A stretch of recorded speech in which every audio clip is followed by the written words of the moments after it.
Olá, sejam todos muito bem-vindos para mais um BHB Foodcast. Nesse início de temporada de 2024, a gente está trazendo convidados especiais que estiveram presentes em eventos internacionais que são muito importantes aqui para o nosso setor e eles estão vindo justamente para dar pitadas aí de futuro, do que eles ouviram, de insights, para poder trazer mais conhecimento para você se preparar aí para inovar dentro da área de alimentos, bebidas e suplementos. Bom, no episódio de hoje, a gente tem o prazer de receber o Demétrio Teodorov, um renomado futurista e estrategista com vasta experiência em estudos de comportamento de consumo, tendências de futuro e projetos de inovação em diversos setores, incluindo food techs.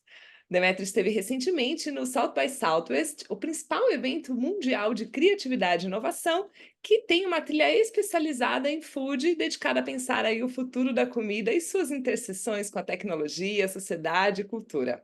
Seja muito bem-vindo, Demétrio. Obrigado a você, Kelly. Obrigado a todos que estão aqui com a gente nesse vídeo. É muito bacana estar aqui com vocês para falar sobre o XSW, né, que é a maior feira de inovação, né, que acontece em Austin, no Texas. E nessa edição que aconteceu de 8 a 16 de março, eu, olhando a trilha de food, que é uma trilha super robusta, com 24 workshops, eu, né, assistindo e fazendo um mix ali pelo meu olhar, né, de comportamento, de consumo e de futuro, eu separei algumas tendências para a gente bater um papo hoje aqui. Ah, vai ser ótimo, a gente está muito animado. E só apresentando aqui rapidamente, o Demetrio tem um currículo aí de babá, a gente vai deixar aqui depois o currículo dele para vocês conhecerem mais. Mas ele já teve passagens por empresas como Riachuelo, Alelo, BASF, BRF, entre outras, acumulando aí experiência em P&D, digital e novos produtos. Além disso, a sua formação inclui estudos em instituições aí como Disney, Harvard, MIT, Singularity, onde direcionou seu pensamento para o conceito de exponencialidade e estudo cognitivo. Uma curiosidade bem interessante aqui sobre o Demetrio é que em dezembro de 2016 ele implantou um chip de NFC na mão direita aí para testar como é que iam ser esses dispositivos aí colocados no corpo. Daqui a pouco a gente conversa até mais sobre isso, demonstrando aí um compromisso com a experimentação e a vanguarda tecnológica. Bora lá então, Demetrio, vamos falar de SXSW24. Vamos. Conta aí pra gente quais foram os temas que você viu aí na trilha de food mais recorrentes, Legal.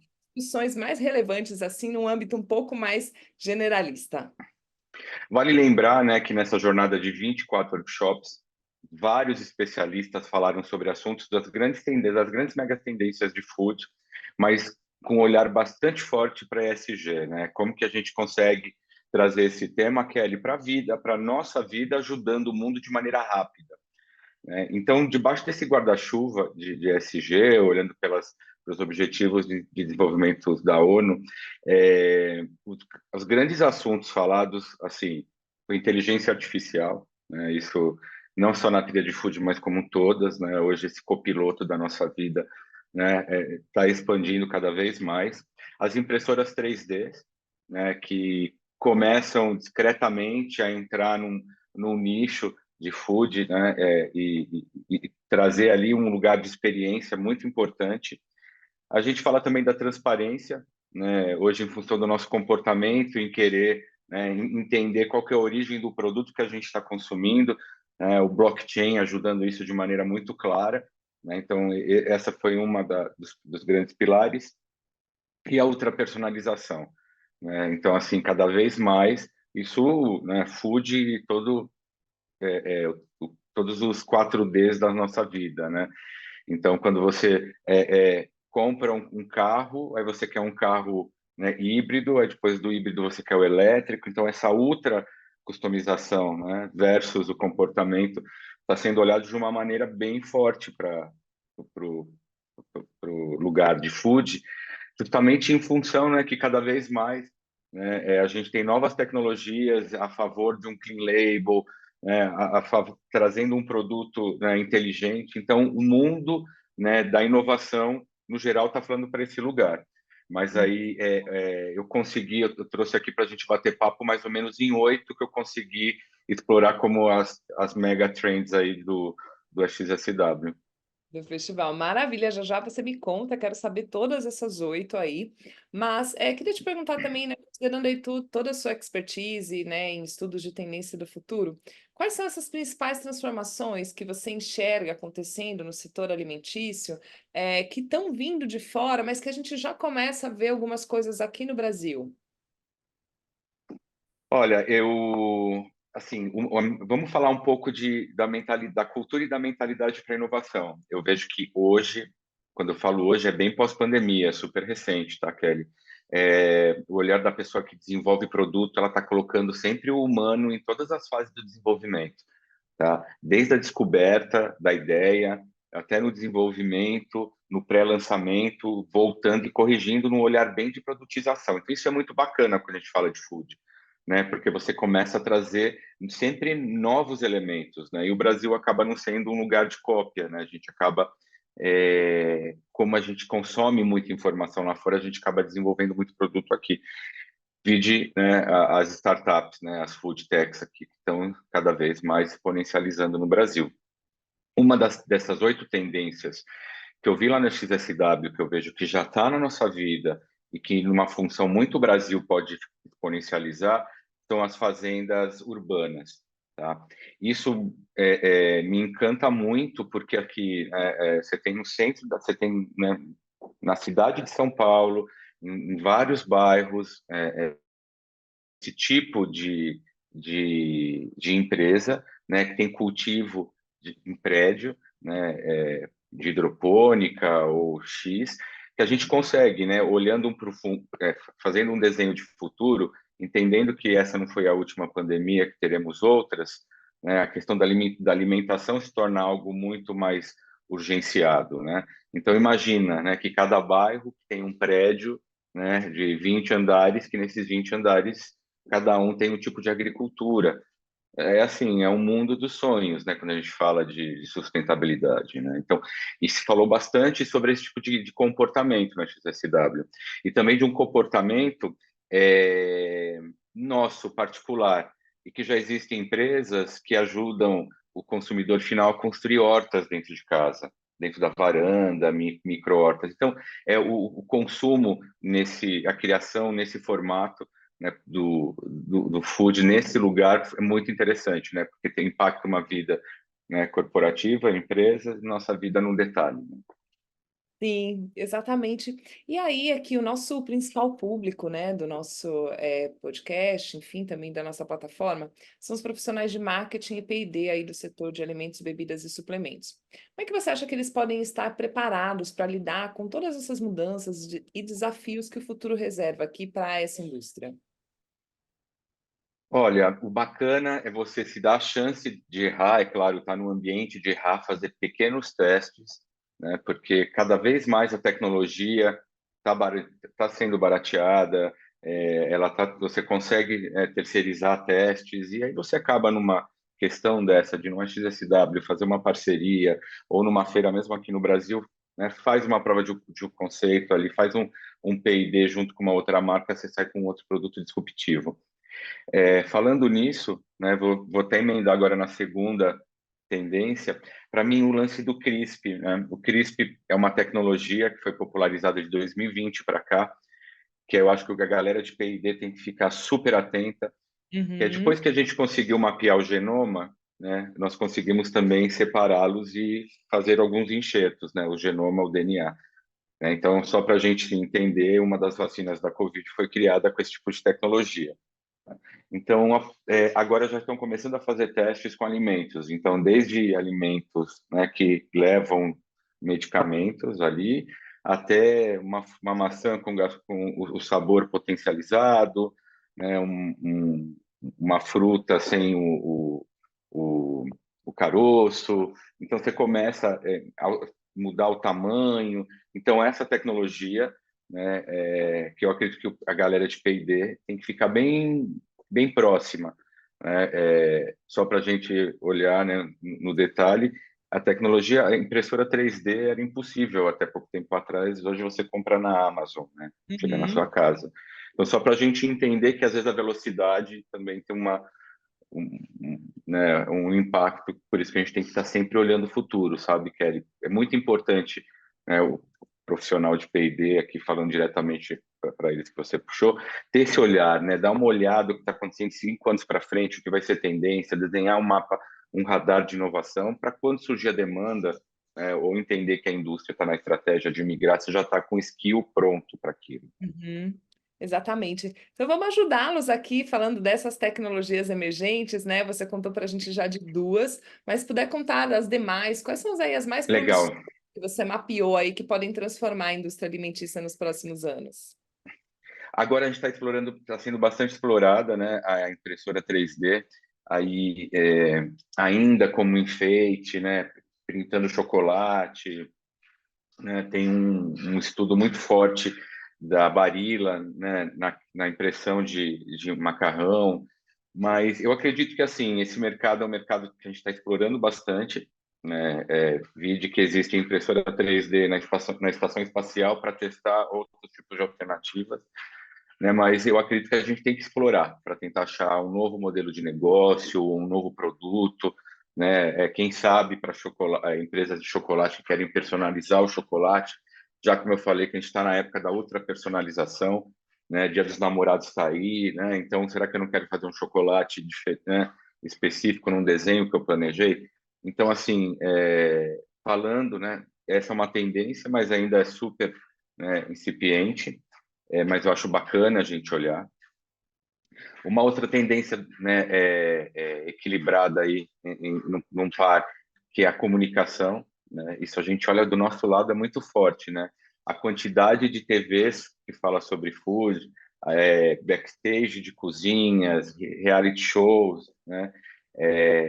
Essa questão, né, da gente ter no YouTube vários canais, a gente criar um mecanismo agora é difícil a gente ir no livro Dona Benta, né? A gente vai lá no Google, né? Então Aham. cada vez mais a comida, o food como um todo, né, entrando nesse lugar.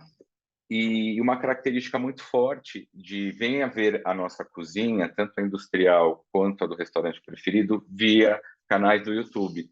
Então, isso é muito legal, isso está crescendo, cada vez mais é uma tendência quentíssima. Tá? E a combinação com a ultra explosão dos food influencers. Né? Então, olhar de alguma forma para entender para onde está indo o comportamento, né? Quando a gente fala de pesquisa de mercado, pesquisa de tendência e até P&D, né?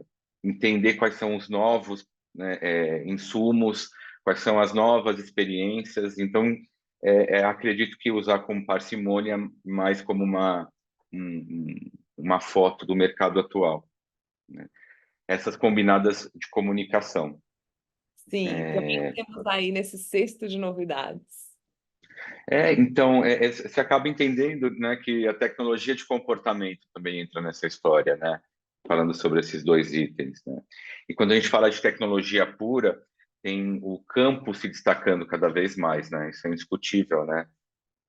No Brasil, a gente tem vários exemplos de uso de inteligência artificial para mapeamento e desenvolvimento ali do melhor tipo de plantio, épocas, né? Sendo utilizada com a robotização para colheita em função de problemas climáticos, né, a inteligência artificial para fazer previsão sobre clima. Então, aí muito, muito forte, tá? Kelly, com drone sendo o dono da situação, tá? Tanto controlando equipamento como mapeando, né, criando toda essa tatuagem digital de campo, né, colocando tudo isso numa super nuvem e virando inteligência artificial a próprio favor do agricultor. Olha só que lugar bacana que a gente está.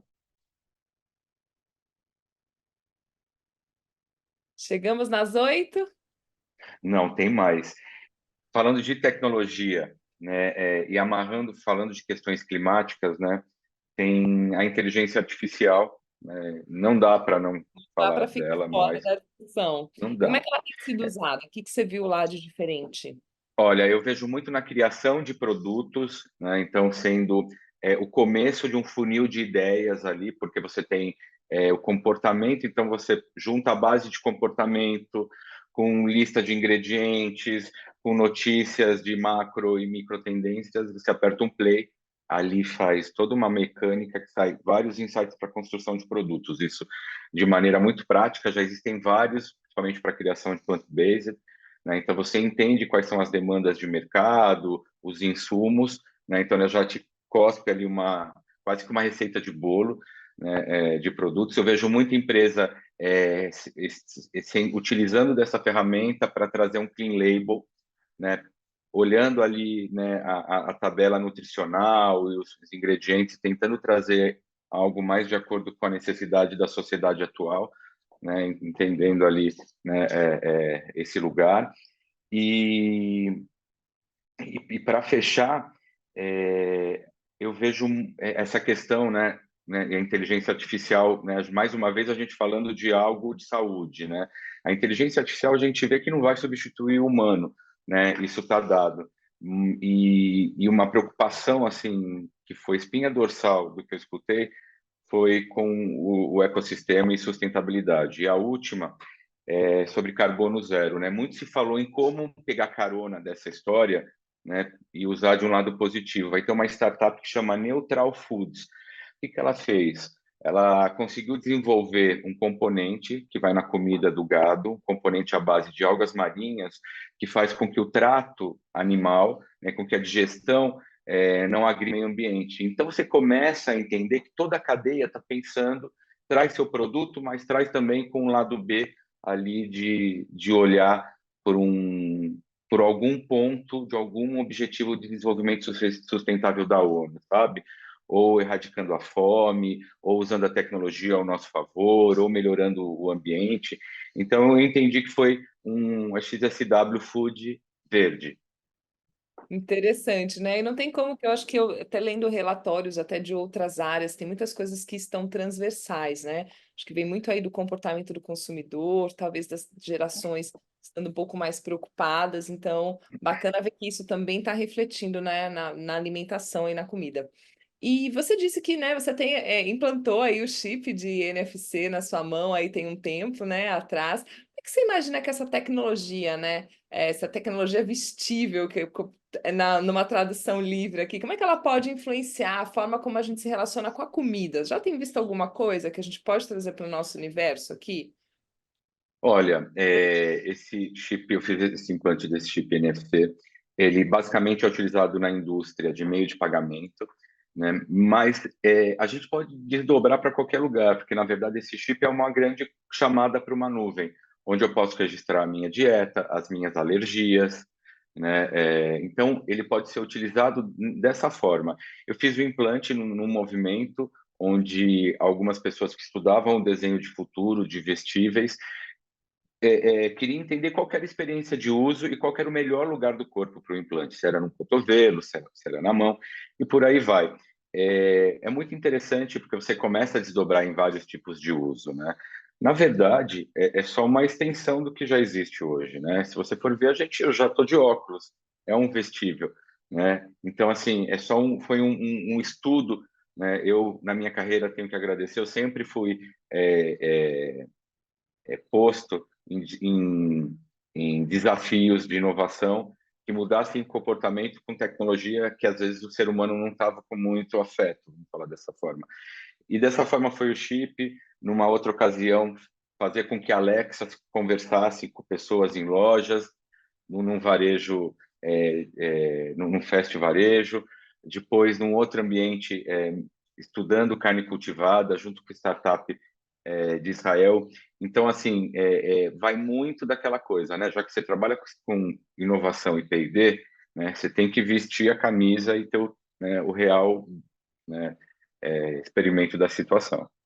Viver na pele, viver o futuro na pele, Exata, exato. literalmente. Trazer o futuro para o presente, é exatamente isso, né? Vivendo na pele, exato. Sim. Bacana, Demetrio, para a gente fechar aqui nosso papo. Queria que você falasse de tudo que você já viu, né, aí de futuro. Quais são as previsões assim mais ousadas, mais provocativas que você viu? E como é que as empresas podem, nesse momento, né, no hoje, se preparar para chegar aí onde a gente, quem sabe, um dia consiga chegar aí, com muita interface de tecnologia. Legal, vou começar respondendo de trás para frente. As empresas têm que começar a falar sobre inovação de uma maneira que não seja o exterminador do futuro, né? Ou o iPhone 50. Algo realista, que faça parte da rotina, olhando para o mercado que está do lado, né? Então, eu indico fortemente as empresas colocar a cultura de inovação como um dos pilares da estratégia, né? E aí falando, e aí isso vai saindo organicamente no DNA de cada um dos colaboradores. Um grande passo é entrar em algum ecossistema, né? Que eu acho importante, né? Algum centro de startups, algum centro de estudo, algum ambiente acadêmico, eu acho de extrema importância se você quer, né, conseguir sentir os cheiros do futuro. As feiras são ótimas, né? Você faz com inspiração, as literaturas, mas você coloca mesmo a mão na massa quando você começa a criar uma cultura, criar um plano, né? E as tendências, eu vejo muito que a gente tem que se preparar, assim, eu vejo que as tendências elas surgem de pequenas mudanças comportamentais, né? Então, eu acho que um grande incômodo de qualquer pessoa que trabalha com produto, em P&D, desenvolvimento em qualquer escala, é ter um incômodo positivo de não aceitar o produto daquela forma, né? Então, e é legal sempre olhar o comportamento, né? O comportamento muda rapidamente, né? Como eu falo, né? Eu fui criança nos anos 80 e eu fui no shopping, eu ia no shopping, a criança ficava no carrinho e a criança na coleira. Hoje está tudo certo. Hoje nós vamos no shopping, está invertido. A criança está na coleira e o cachorro no carrinho. Essa mudança de comportamento, né? Que a gente tem que ficar esperto e tentar acelerar o nosso P&D ou desacelerar, né? Eu eu gosto muito da inteligência artificial a nosso favor, sabe? Então, eu acredito que a gente tem que tirar, né, essa coisa, ela vai tomar meu lugar na vida ou ela é desprezível? Não. Eu acho que tem que usar como uma ferramenta, como o carro é importante para emergência, o helicóptero também, a inteligência artificial tem seu lugar emergencial, sabe? Então, acho que dá para usar nesse lugar. Então, por exemplo, só saindo um pouquinho de food, tem aparelho auditivo que, com inteligência artificial, que faz né, que mede, faz a medição do lugar que você está para regular e ficar adequado e ficar confortável, né? Por que que a inteligência artificial não pode estar junto de food, criando uma nova receita e você indo lá, né? Então eu vejo ajudando nessas acelerações na carne cultivada, né? Como chegar no melhor taste, como eliminar, né, o gasto exagerado de energia. Então, ferramenta. Hoje eu acredito que a gente tem assim, um lugar, um oceano azul, né, para explorar para inteligência artificial no ambiente de food, assim, recortando. Maravilha. Demétrio, muito obrigada. Queria que você se despedisse aí dos nossos espectadores, contando um pouquinho onde é que eles te encontram, quais são os próximos projetos. Legal. Então fala aí um pouquinho para o nosso público, né? Como é que eles ficam aí antenados, já que você falou tanto da importância de estar com radar, se é esse radar aí apontando para as tendências, onde é que eles te encontram? Bacana. Então, assim, eu sou uma pessoa que consumo muita informação, então estou sempre com algum tipo de radar na mão, da indústria, né, do comportamento, do alimento. Me encontra no Demetrio X, no YouTube e no Instagram, no LinkedIn como Demetrio Teodorov, e aí a gente pode conversar e seguir no novo futuro aqui juntos. Super obrigado mais uma vez pela oportunidade de poder compartilhar aqui um pouco dessa história que a gente pode acelerar, né, e facilitar a nossa vida, né, falando cada vez mais sobre esse tema, né. Legal, imagina, eu que agradeço. Obrigada, Demetrio. Obrigada a todos vocês também que acompanharam aqui mais um episódio do nosso BHB Foodcast. Eu aguardo vocês na nossa próxima conversa, que com certeza vai trazer aí um convidado que ajude a gente a pensar em futuros possíveis aí para usar para alimentação. Um abraço e até lá.